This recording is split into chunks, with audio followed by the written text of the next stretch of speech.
Assalamualaikum warahmatullahi wabarakatuh. Selamat pagi, siang, sore, dan malam dimanapun teman-teman berada dan juga di kapanpun waktunya teman-teman sedang melihat video ini. Ya, perkenalkan kami dari kelompok 5 dengan beranggotakan saya Arif Rahman selaku moderator pada kesempatan ini dan juga ada para presentator kami yaitu ada 6 orang. Pertama ada Ahmad Aldi Fikri, lalu ada Debbie Permadani, kemudian ada Faujan Dani Mugni, lalu ada Nela Sylvia, kemudian ada Melia Putri, dan terakhir Muhammad Mazhar Alam. Baik, kami pada kesempatan ini akan sharing dengan teman-teman semua tentang sistem perekrutan karyawan. Nah, dalam sistem perekrutan karyawan ini nanti akan kami kita akan sharing tentang pengertian rekrutmen, lalu ada 2 metode rekrutmen berdasarkan sumber. Yang pertama sumber dari internal, yang kedua ada sumber dari eksternal. Seperti yang pada umumnya kita ketahui, perekrutan hanya terjadi dari sumber eksternal saja. Perusahaan membutuhkan karyawan, maka mengambil SDM dari luar. Namun, banyak perusahaan juga melakukan rekrutmen internal, di mana ketika dalam sebuah organisasi satu jabatan kosong, maka dibutuhkan untuk mengisi jabatan tersebut tidak sering, tidak menutup kemungkinan mengambil dari internal terlebih dahulu sebelum eksternal. Begitu. Baik, untuk mempersingkat waktu, kami persembahkan kepada teman-teman semua dan juga kepada para presentator, kami silahkan. Baik, saya Debbie Permadani akan menjelaskan pengertian rekrutmen. Menurut Neo et al. Pada tahun 2002, rekrutmen dapat didefinisikan sebagai aktivitas awal untuk mengidentifikasikan dan mencari tenaga kerja yang potensial. Pada tahun 2008, Neo et al. Mengemukakan bahwa sebuah perusahaan harus memiliki keputusan pada 3 aspek pada saat akan melakukan rekrutmen. Yang pertama, kebijakan personalia, yang kedua sumber rekrutmen, dan yang ketiga karakter dan perilaku rekruter. Terima kasih. Baik, saya Muhammad Mazhar Alam dari kelas D MSTM. Di sini saya akan menjelaskan tentang metode rekrutmen dengan sumber internal dan juga ada beberapa contoh rekrutmen internal. Yang pertama yaitu rekrutmen dengan sumber internal, di mana sumber-sumber internal meliputi karyawan yang ada pada sekarang yang dapat dicalonkan untuk dipromosikan, dipindah tugaskan, atau dirotasi tugasnya, ataupun mantan karyawan yang bisa dipekerjakan kembali. Baik, di sini saya sedikitnya akan menjelaskan tentang beberapa jenis-jenis dari rekrutmen internal. Yang pertama itu ada promosi, yang kedua ada rotasi atau transfer, yang ketiga ada pengkaryaan kembali, yang keempat ada kontrak kerja. Baik, kita ulas sedikitnya tentang promosi. Promosi di mana adalah pemindahan suatu jabatan dari karyawan dari jabatan yang rendah menjadi jabatan yang tinggi, di mana jabatan tersebut mempengaruhi dalam tunjangan-tunjangan dan juga insentif dan juga gaji pada karyawan tersebut. Beda lagi yang kedua tentang rotasi. Kalau rotasi itu hanya memindah tugaskan dari dia asalnya leader menjadi leader lagi. Kenapa cuman dipindah tugaskan? Tujuannya supaya karyawan tersebut tidak merasa bosan pada pekerjaannya yang dulu. Jadi perusahaan berinisiatif untuk memindah tugaskan saja. Kalau untuk tunjangan atau insentif tidak, beda dengan promosi. Kalau promosi dia pindah tugas dan naik jabatan, dia dapat juga insentifnya yang lebih atau tunjangan yang lebih yang didapatkan oleh karyawan tersebut yang diberikan oleh perusahaan. Baik, yang ketiga yaitu pengkaryaan kembali dan keempat itu adalah kontrak kerja. Di sini saya akan sedikitnya sharing tentang kontrak kerja. Biasanya yang saya alami kontrak kerja itu Yang pertama, kita dalam masa percobaan itu 1 tahun. Kalau dalam 1 tahun itu kita kinerjanya bagus, terus absensinya bagus, attitude juga bagus, insya Allah perusahaan juga akan mengontrak kembali karyawan tersebut. Karena dalam kontrak kerja tersebut, perusahaan menilai segalanya. Karena perusahaan juga tidak mau menanggung rugi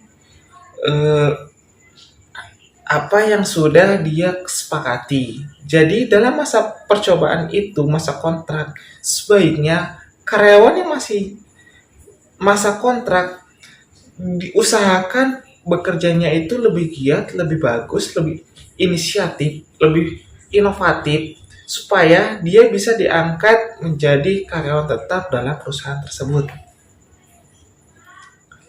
Baik, sekian dari saya. Terima kasih. Sumber internal dan metode rekrutmen. 1. Rencana suksesi atau succession. Planning perekrutan ini merupakan kegiatan yang difokuskan pada usaha mempersiapkan pekerja untuk mengisi posisi-posisi eksekutif. Yang kedua, penawaran terbuka untuk suatu jabatan. Perekrutan terbuka ini merupakan sistem mencari pekerja yang berkemampuan tinggi untuk mengisi jabatan yang kosong. Poin 3 yaitu perbantuan pekerja magang. Perekrutan internal dapat dilakukan melalui perbantuan pekerja untuk suatu jabatan dari unit kerja lain. Yang keempat, penggunaan daftar keterampilan.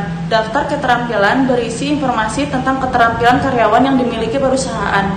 Selanjutnya, sumber eksternal dan metode rekrutmen.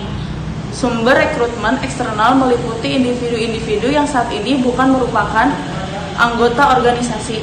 Manfaat terbesar rekrutmen eksternal adalah bahwa jumlah pelamar yang lebih banyak dapat direkrut. Hal ini tentunya mengarah kepada kelompok pelamar yang lebih besar dan kompeten daripada yang normalnya dapat direkrut secara internal. Perkenalkan, nama saya Ahmad Aldi Fikri dari kelompok 5, akan melanjutkan presentasi. Selanjutnya di slide selanjutnya yaitu sumber yang dapat digunakan dalam perekrutan eksternal.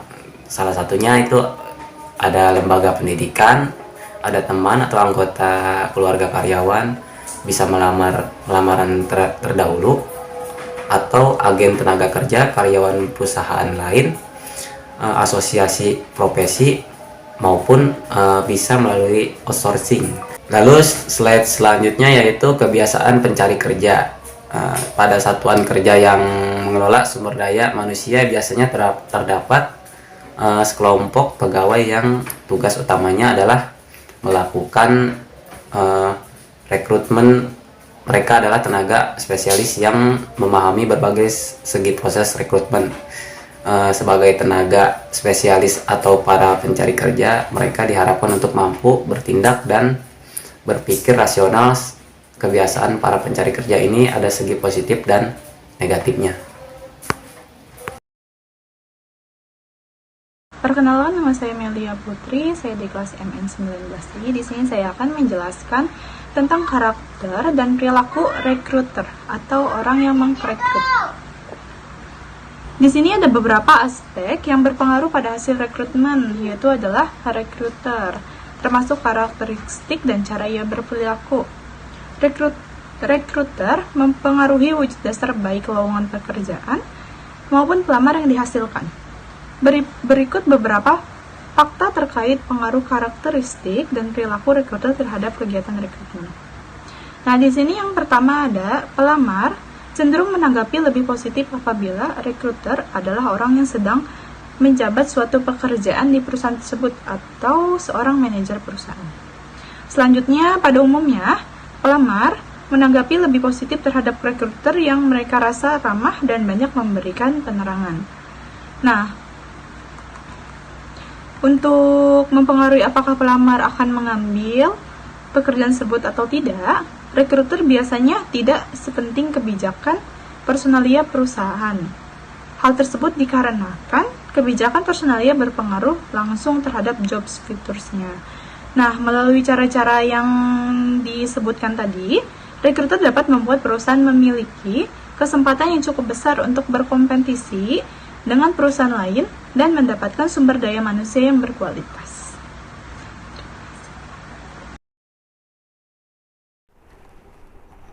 Selanjutnya, permasalahan dalam rekrutmen.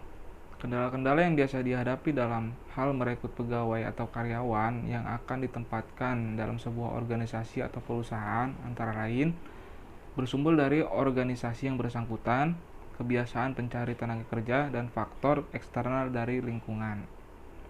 Lalu apa saja permasalahan yang dihadapi dalam faktor organisasi? Biasanya seperti organisasi masyarakat yang mengutamakan masyarakat yang mengikuti organisasi tersebut. Yang kedua, kebiasaan pencari tenaga kerja, yaitu kebiasaan ketidakdisiplinan para pencari kerja yang tidak diinginkan oleh perusahaan. Yang ketiga, faktor eksternal lingkungan, yaitu faktor yang biasanya terjadi di eksternal lingkungan, banyak permainan oleh oknum-oknum tertentu yang memanfaatkan untuk mencari keuntungan. Jadi para pencari kerja enggan untuk melamar ke perusahaan tersebut. Baik, terima kasih kepada para presentator yang telah menyampaikan materi pada kesempatan hari ini dan juga kepada para penonton ya, teman-teman sekalian. Bila ada yang ingin disampaikan atau ingin ditanyakan, boleh langsung saja di kolom komentar. Faktanya dalam rekrutmen ada 3 hal penting yang perlu diperhatikan. Yang pertama adalah mendefinisikan pekerjaan, yang kedua adalah screening, dan yang ketiga adalah choice. Yang dimana ketika screening adalah memperhatikan dengan seksama calon atau kandidat yang akan kita pilih sebagai orang yang akan mengisi bagian kosong. Dan yang terakhir adalah choice, menentukan siapa yang benar-benar cocok di antara banyaknya para rekrutmen. Kita akan memilih orang-orang yang cocok untuk mengisi bagian tersebut. Baik, terima kasih, kurang lebihnya mohon maaf. Sekian dari kelompok kami. Wassalamualaikum warahmatullahi wabarakatuh.